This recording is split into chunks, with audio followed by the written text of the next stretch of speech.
Hi everyone, we're going to verify trig identities that involve complex rationals. This is part 1. We're going to do 2 here.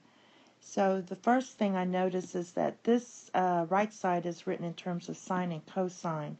So I'm going to take this more complex part and write it also in terms of sine and cosine. So we have sine of theta, and I'm using my trig ratios of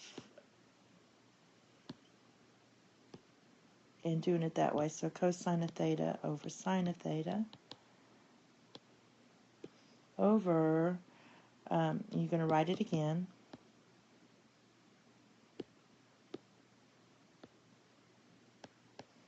but one's with a plus, one's with a minus.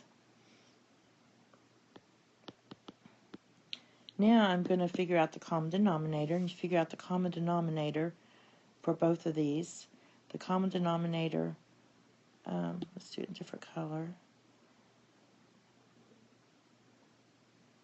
Okay, so basically it's cosine theta times sine of theta. It's a times. Put a dot there. So basically just kind of cross here, and you get sine squared of theta minus cosine squared of theta. Well, that's nice, because that looks like what we have here. So let's see what we can do in the denominator. And the same thing, we have cosine theta times sine of theta. And this is going to be sine squared theta plus cosine squared theta. If you notice, I just crossed up here. Now, what happens when you divide these cancel. You should notice that this equals what? Sine squared plus cosine squared equals 1. So basically we have sine squared of theta minus cosine squared of theta divided by 1, which gives us our desired result. Okay, the next one's very similar.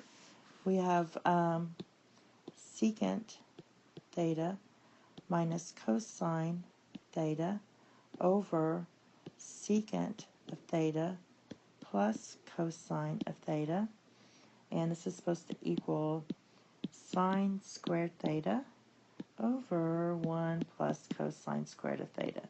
So keep in mind what we want. Since this right side is written in terms of sine and cosine, I'm going to do the same for the left side. Just using my ratios here. Go ahead and put this in fraction form, and I copy it down again.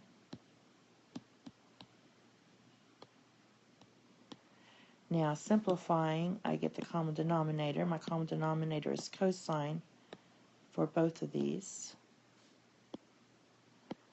The top and the bottom, sorry, numerator and denominator. And I just cross. I'm going to get 1 minus, and you cross here and you get cosine squared of theta. And here we're going to cross and we get 1 plus cosine squared of theta, because you just cross up here.